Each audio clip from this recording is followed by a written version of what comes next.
Madasidic Tafsir. Where should I begin when I'm starting at the end?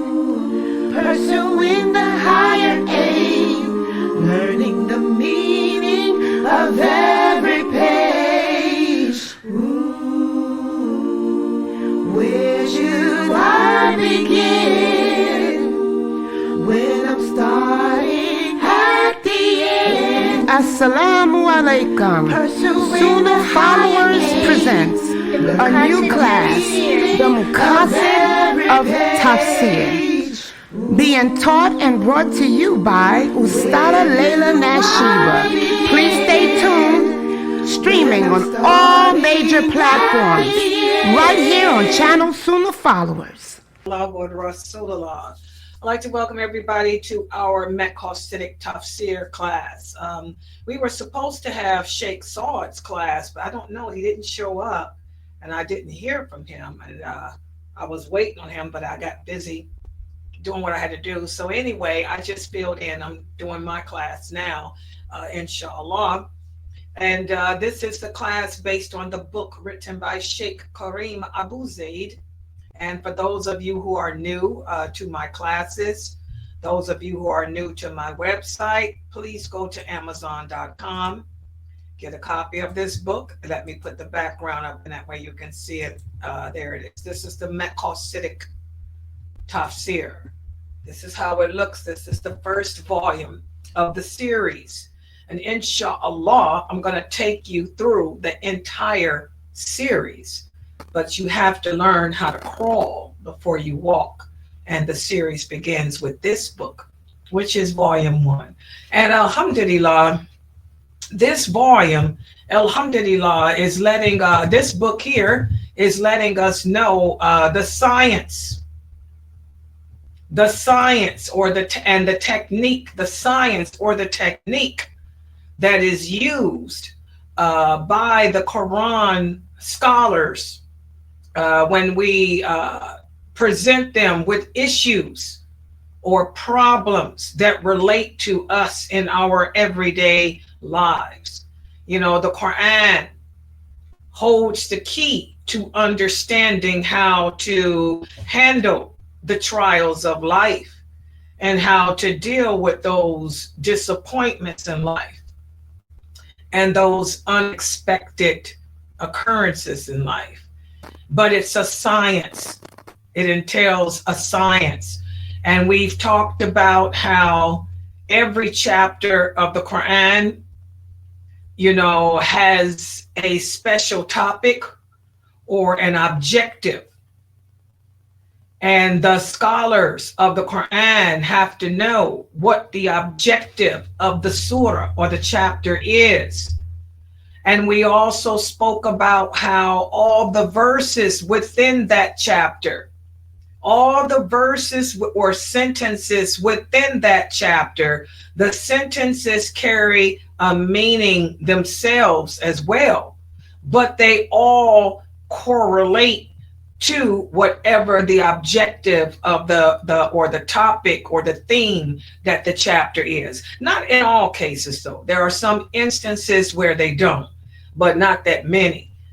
And then we spoke about how the Quran interpreter has to also look at the chapters of the Quran that came before the one he's focusing on and the chapters that came after to see how they correlate. And also whether the surah was revealed during the Mecca period or the Madani period, because the Mecca period addressed basically Aqidah, our beliefs. And then the Madani period in general addressed it, the rules and behaviors. So it's a science. And then he has to also compare all of that to the authentic hadith. Because as the Prophet Muhammad sallallahu alaihi wasallam said, the hadiths are the explanation of the Quran. And you will never understand the Quran until you learn the hadiths. So all of that has to be applied by the Quran scholar or the Quran interpreter. And in turn, he will present goals and solutions to you individually that can help you to better your personal life. Or if it's a community he's addressing, he will in turn present goals and solutions to the community. And so we're going to go over this it's called it's a 5-phase process. It is a 5-phase process. And like I said the last time we had this class, since you guys are learning this, this is something this is the same process that you can apply in your personal life. When you're reading the Quran, looking for that spiritual upliftment. A lot of people will tell us, oh, Sister Layla, I'm going through a hardship or some trials in life. And they say, when I read the Quran, I don't get any benefit. It's because they need to use this phase. They need to identify objectives for themselves, identify problems that the companions face that are similar to what we are facing in our lives, and then use the same techniques that they use. So today what I'm going to do is go over this again using a certain theme or a certain topic. The theme tonight will be divorce. Say that the Imam has approached the Quran interpreter. He's called upon a Quran interpreter to address some serious issues within the community. And of those issues is the one of the matter of divorce. That there is a lot of Muslims getting divorced for no reason, basically. So how would the Quran interpreter go about finding solutions that would be of benefit to that community? We're going to use one here. Tonight we will be covering pages. Oh, I can hardly even read it. Pages 147 through 153. We're going to set some objectives, and we're going to look at some objectives. And from those objectives, we're going to set goals for ourselves in regards to the problem of divorce. Okay, and we're going to use the Quran as our means of coming up with solutions that would be of benefit to us. I'm going to give you an example as to how the interpreters of the Quran would do this, using this as a theme, divorce. Okay. Let me make it up something larger so I can see. Divorce. This ranks amongst the most pressing and urgent challenge that is testing the Muslim community today, no matter where you are in the world, be it America, be it Europe, be it even in the Middle East. We have a very high divorce rate. And only a long-term solution can mitigate the harm that's done to the family and the community as a result.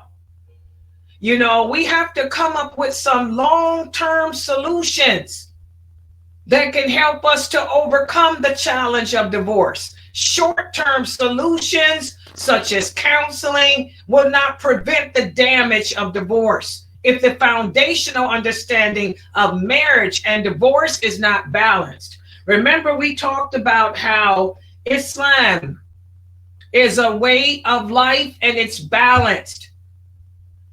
We're not too far to the right, nor are we too far to the left. We're balanced in everything, balanced in our faith, balanced in our practice, balanced in our submission, everything. Islam is all about balance. So, we can't just think that, okay, we have a problem with divorce, so we're just going to bring counselors into the masajid and just have do family counseling. Okay, first of all, you got to know what is the need for the counseling. Why counseling is a need. Number one. So what the Quran interpreter would do, remember, he's in a position, and his position is to identify whatever modern day problems we're having individually as Muslims or collectively as a community. And then he's supposed to turn to the guidance of the Quran for long-term solutions. Okay, so he's been called in by the masajid because the masajids are experiencing a high rate of divorces. By the masajid. I'm sorry, I joined another platform so I can see the comments. Okay, I'm on there now so I can see, guys. Okay, so the masajid has called him in to address the problem of divorce. So what he's going to have to do is look at the Quran. He's going to have to go through it chapter by chapter, to see what Allah has to say about divorce. And like we talked about last week, using an ink pen and a piece of paper, so a notepad, he's going to identify what chapters address divorce, what the objective of those chapters are. He's going to have to look at any other verses in the Quran that Allah mentions divorce and see what the objective behind them are. And divorce is easy because we have a whole surah. There's a whole chapter of the Quran that emphasizes this topic. So that's going to be the first thing he does is go to Surah At-Talaq, because that surah addresses the topic of divorce. And say that he's faced with the problem of this reality, that living in America, most marriages, half the marriages in America end up in divorce. So that's the issue he's addressing. And as a result of that, look at how the children have been negatively impacted. They're growing up in a one-parent household where there's no one at home to teach them about their deen, about their purpose in life. So they end up taking on the behavior, the attitudes, and the ideology of the non-Muslim kids. So let's say that this is the issue that he's addressing. So he's going to have to go through that surah of the Quran and write down the objectives of each sentence as to what Allah is mentioning and speaking about. And also he's going to use the Quran to counter with how healthy marriages are better. He's going to have to go through other chapters of the Quran and look at other verses of the Quran that address, the benefits of staying married. And of course, there's a lot of benefits to being married as opposed to being divorced. But that's the job of the Quran interpreter. He's got to go through the Quran and pick out verses and objectives that he can put together as goals and solutions for the people. Okay? So, listen to what Allah says in the interpretation, the meaning. And this is just one example of a verse in the Quran that addresses divorce. Allah says in the interpretation, the meaning, if you want to replace one wife with another, and you have given one of them a lot in gifts, do not take the gifts back.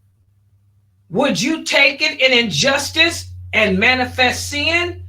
And how could you take it while you have entered inside each other? And you have taken a trust with each other. So this is an example of a verse that the Quran interpreter would expound upon. because this is a problem. A lot of men are divorcing their wives because they want to replace them with someone else. Okay?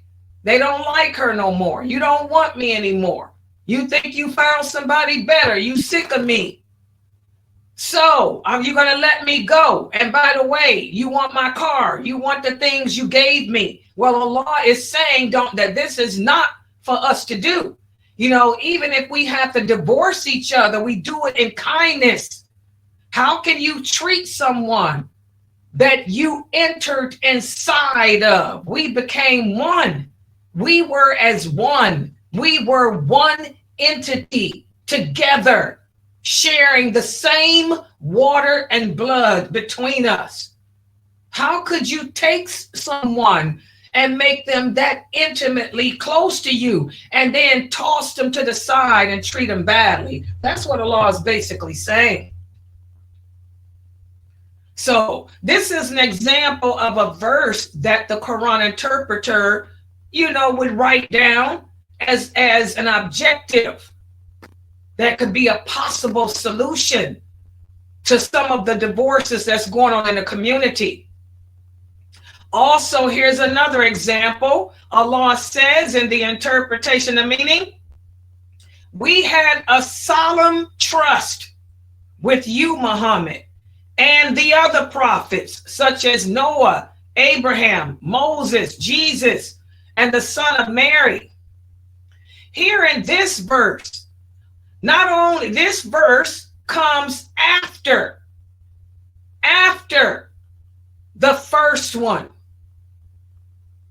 So the Quran interpreter, when he reads the first verse, he says, wow, this is an objective that I can possibly use. Okay, Allah says, would you take it a gift back an injustice? And how could you do that when you were one with each other? There was a trust that when the simple fact that you two were intimate, that's a trust. And then Allah makes the comparison, just as the prophets were trust. They too took trust with Allah.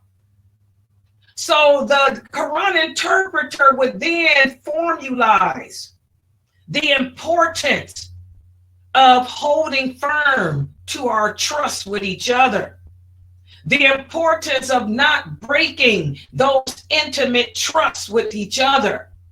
He could come up with the conclusion here that a couple should not breach a marriage contract for insignificant reasons. You wanted to replace her because you think this other woman is better looking than her. Or you want to replace her because you're just bored with her and want to try something new. Or you want to replace her, get rid of her because she doesn't share the same taste in food as you do.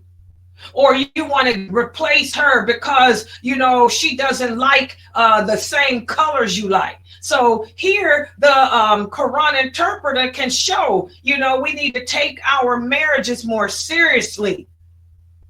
Stop being driven to end it over petty things. When we've shared a trust with each other, we've been so close and intimate with each other. Nothing is perfect in this life. Perfection belongs to Allah. There's going to be disagreements in any relationship. The prophet had disagreements with his wives, but did he divorce them? No. We have to expect shortcomings in our husbands, shortcomings in our wives, and then try to work through them together because we've taken a trust with each other. The fact that we're sharing ourselves in such an intimate, beautiful way, that means that we should be more trustful of each other. So this is an example as to how the Quran interpreter can use this as a means of addressing the problems of divorce within the community. He can also go on and explain how, when we marry, marriage is a contract. And when you enter into that contract, you should be willing to sacrifice some of your likes for another person's. And being able to sacrifice the reality that everybody may not like what you like. Marriage is a contract. You should be able and mature enough to negotiate the permissible things. You know, I can give up going to the gym if you're willing to give up something else for me. Listen to what the Prophet Sallallahu Alaihi Wasallam said. No believing man should hate a believing woman. Because if you dislike one of her characteristics, there's something else about her that may be pleasing, and that's vice versa. You know, we can all find faults in each other. I can look at my husband and say, I don't like the way he blows his nose all the time. I don't like the way he coughs and don't cover his mouth. And by the way, that bothers me. Y'all know I got a pet peeve about coughing, not covering the mouth. You okay? But I'm going to overlook that because I like the way he compliments me. I like the way he tells me that he loves me. I like the way he makes me feel that I am his world.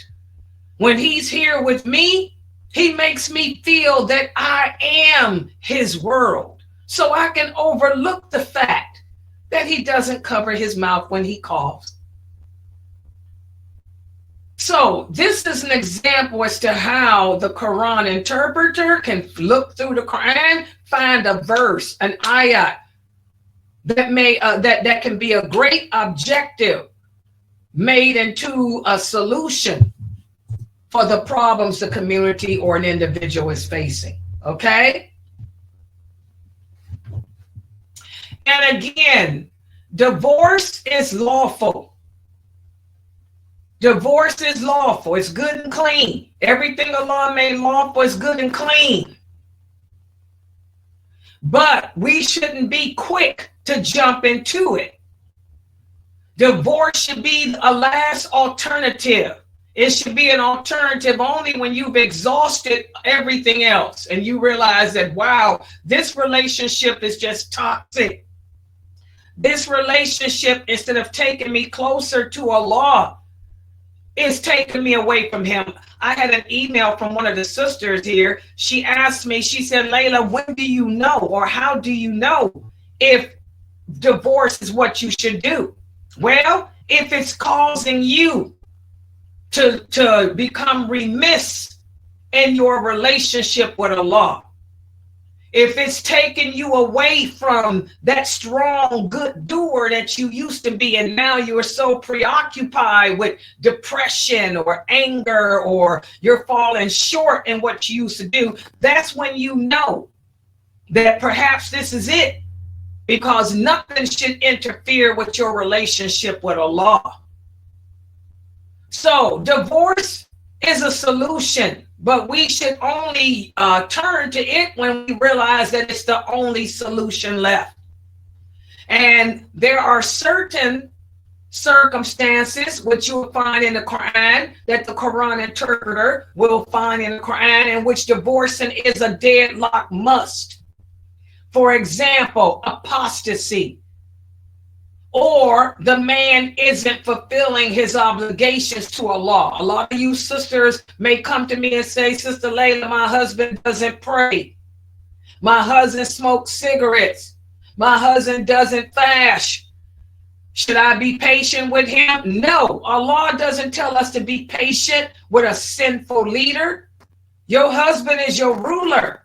He's your leader. A woman is a reflection of the man. It's his job to lead you to paradise. How can he lead you to paradise when you have to remind him of what paradise is? No, there's no patience with that. We get rid of that. Disbelief, apostasy, or a failure to fulfill the obligations to Allah, or failure to fulfill his obligations to me. That's when marriage is a deadlock. That's it. It's over. You've talked to him about it. You've told him, if you practice this deen or it's over. And he looks at you and still don't practice, it's over. Okay? Or, like I said, he doesn't fulfill his obligation as a husband. He refuses to work. He refuses to provide, maintain you. He refuses to give you your rights as a wife. That includes sex too. Oh yeah, well, that's our right as women too. There's another hadith that every man should fulfill his wife too. You don't leave your wife hanging, dude. You don't leave her considering other paths of immorality. So if your husband's causing you to think about doing immoral things, that's when divorce becomes an option. Your husband can't fulfill his obligations to you sexually. He got ED. Divorce becomes an option. Okay? Also, immoral behavior. Your husband is into some kinky, freaky stuff that he shouldn't be doing. He's on the internet doing porno. Oh, that's a big problem. I got a lot of Muslim women who tell me that their husbands spends hours in the basement on the computer doing porno and paying those call girls to strip for him. Oh, yeah. He got to go. He got to go. Okay? So again, guys, divorce becomes an option, but it should be a last alternative after everything else has failed, especially if there's children involved. Okay? But if it's like, say, for example, your husband's having a mental breakdown and doesn't want to go to work, you know, you can get him some counseling. Let's get him some counseling. You can try to work with him like that. The imam can reiterate with him, you know, that's his job to work. If he needs to have a break, let go of the gym or let go of something else, but not the job.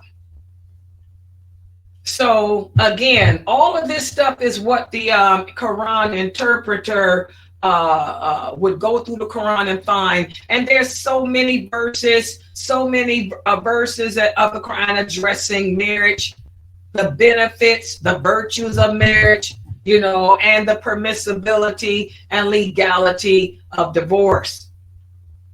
And by the way, when we talk about divorce, how many of you have heard Muslims tell you that out of all the things that Allah made lawful, the thing he hates the most is divorce? That hadith is not authentic. That's a lie.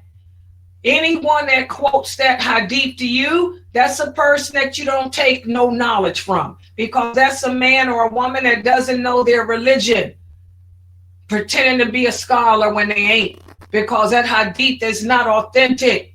And remember, we don't go around lying on the Prophet Muhammad. That hadith is not even weak. It's fabricated. It's a lie. The Prophet never said that. Okay?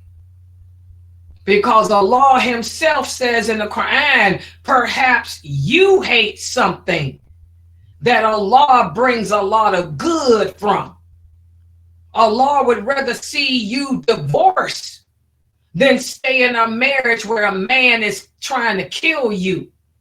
Allah would rather see you divorce than stay in a relationship with a man that doesn't practice his deen. So, as you can see, this is all the 5-phase process, or the 5-phase process that we spoke about last week. The Quran interpreter, he has a responsibility as a community leader to call spouses to Islamic guidance regarding marriage and divorce. He also has a responsibility to seek objectives and solutions from the Quran using the 5-phase process that can help the people in the community. And in the case of divorce, we begin with the chapter that's named the divorce. And again, what are those steps? Step number 1, The Quran interpreter has to identify what real problems the community is facing, such as marrying and divorcing just to replace a woman with someone else. You're going to downsize. How many of you have heard these polygamy brothers say that they get ready to downsize?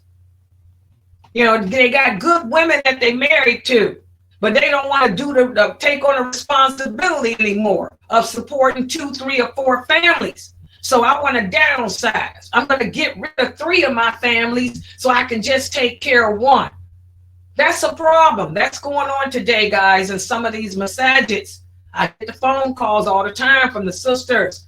My husband's divorcing me because I'm one of the wives. He wanted to downsize. It ain't because I ain't doing my job. It's because he just don't want to take care of 4 families no more.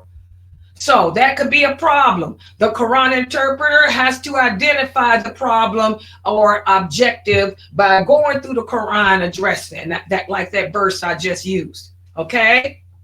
Then after he comes up with a relevant objective, he has to present it and then read and find supporting verses and hadiths that will help him to bring about goals and solutions to whatever the problem is.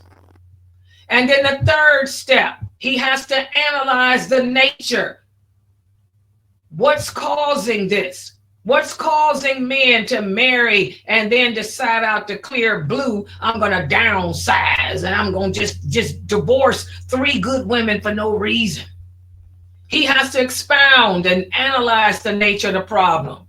And then once he does that, he figures out the cause, the effect, and the means. He presents his outline of objectives and solutions. And then once he does that outline, he will review the Quran again, the chapter again, the verses again, that will add support to whatever the goal or solution is. And that also includes the hadiths too. And then after doing that, the last step is he will take what he's come up with, his plan of action, and produce it to the community or produce it to the individual in question.